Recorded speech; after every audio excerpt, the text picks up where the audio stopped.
Programang ito ay rated SPG. Striktong patnubay at gabay ng magulang ang kailangan. Maaaring may masiselang tema, lengguwahe, karahasan, sexual, horror o droga na hindi angkop sa mga bata.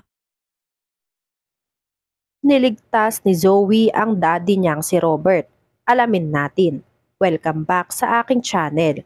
Mga kaganapan sa abot kamay na pangarap. Napaka-intense nga ng mga kaganapan sa abot kamay na pangarap. Zoe, nagimbal nga ng malaman na pinalagyan ng sarili niyang ina ng bomba ang sasakyan na sinasakyan nitong sila Giselle. Mas lalong nagimbal nga itong si Zoe na kasama pala ang daddy niyang si Robert sa paghihigantihan nitong si Moira.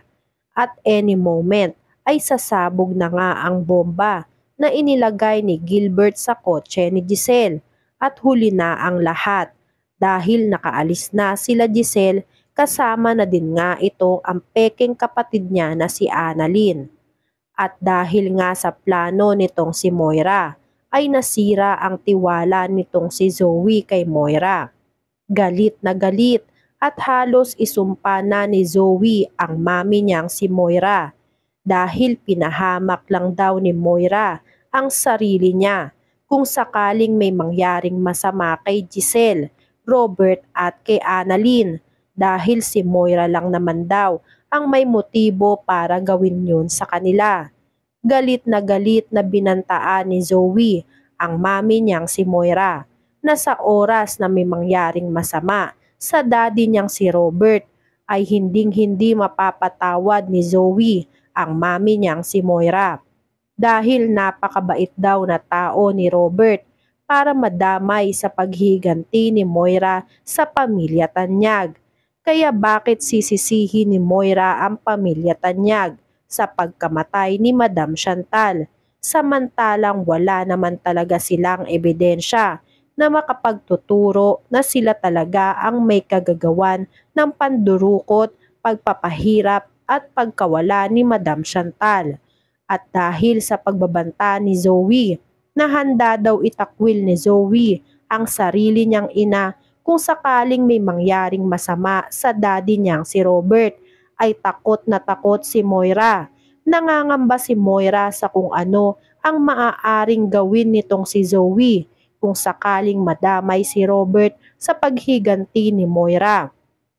Kilala ni Moira si Zoe na gagawin ni Zoe ang lahat. Huwag lang mapahamak ang pinakamamahal niyang tao at kahit sino pang tao ang tumapak sa mahal niya sa buhay ay hindi uurungan nitong si Zoe. Kaya ganun na lang ang takot nitong si Moira. Dahil sa nabanggit ni Moira na nilagyan ng bomba ang sasakyan ni Giselle ay labis na nataranta si Zoe. Hindi alam ni Zoe kung paano niya maililigtas sa panganib ang daddy niyang si Robert. Naisipan ni Zoe na tawagan si Robert. Ngunit hindi pa nagtatagal ang pag-uusap nila ay namatay na agad ang cellphone ni Robert sa kadahilanang na deadmat na nga ito. Sunod namang tinawagan ni Zoe si Giselle. Laking gulat naman ni Giselle.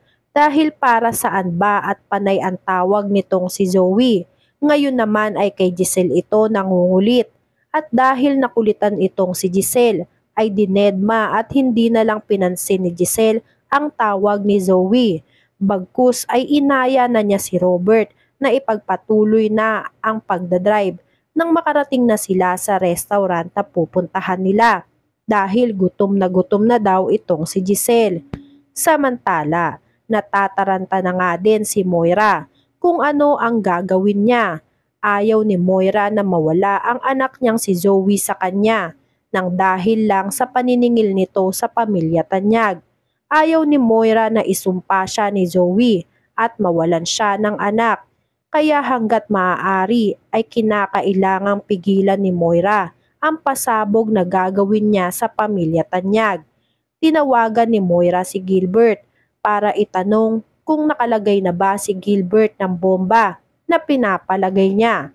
Umoo naman si Gilbert dahil nailagay na niya ito at ang tanging aantayin na nga lang nila ay ang oras ng pagsabog ng bomba. Nang sa ganon ay wala nang iintindihing kaaway pa si Moira.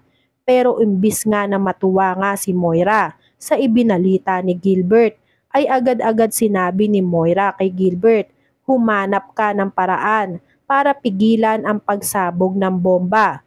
Bagay nga na ikinagulat nitong si Gilbert dahil sa biglaang pagbabago ng isip ni Moira. Kung kailan nga naisagawa na ni Gilbert ang plano nilang dalawa ni Moira, saka naman uurong at babawiin ni Moira ang plano nilang paghihiganti. Kaya ngayon tuloy ay ngarag si Gilbert na mag-isip ng paraan kung paano pa mapipigilan at paano pa matatanggal ni Gilbert ang bombang ikinabit niya sa kotse ni Giselle dahil umalis na nga itong sila Giselle.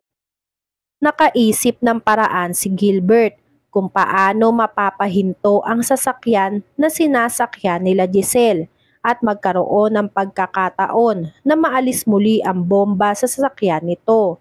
Nagbayad si Gilbert ng tao para magpasagasa kunwari kay Robert. Nang sa ganon ay madistract at mapahinto ang pag-andar nito. Nang makakuha ng tao na magpapasagasa kunwari kay Robert, ay agad nilang isinagawa ang plano. Nagtagumpay si Gilbert na pahintuin ang kotse nila Giselle. Sa takot na baka masaktan si Robert, ang biglaang tumawid sa harap nila, ay agad bumaba ng kotse si Robert para tignan at kamustahin ang lalaki. Ganon din nga ang ginawa nitong si Annalyn. Nang makakuha ng pagkakataon, dito na nga tinanggal ni Gilbert ang bomba na ikinabit niya sa sasakyan ni Giselle, gaya ng pag-utos ni Moira sa kanya. Pagkatapos maalis ng bomba, tinawagan na ni Gilbert si Moira para sabihin na naalis na ni Gilbert ang bomba na pinapaalis niya. Sa sobrang curious ni Gilbert, napatanong tuloy itong si Gilbert kay Moira kung bakit bigla na lang nagbago ang isip ni Moira. Nagsabi si Moira na nagagalit ang anak niyang si Zoe sa kanya dahil nalaman na isa si Robert sa paghihigantihan ni Moira dahil wala daw kasalanan si Robert sa nangyari kay Madam Chantal, kaya binantaan ni Zoe si Moira.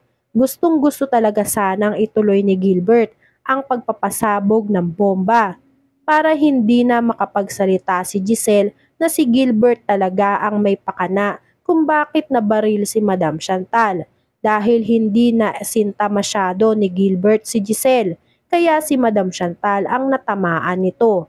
Samantala, nagbabalak naman si Nushi na umuwi na ng Pinas matapos ang libing ng ina niyang si Madam Chantal para bawiin kay Moira lahat ng dapat sa kanya. Ngayong wala na si Madam Chantal, kakalabanin na ni Nushi si Moira.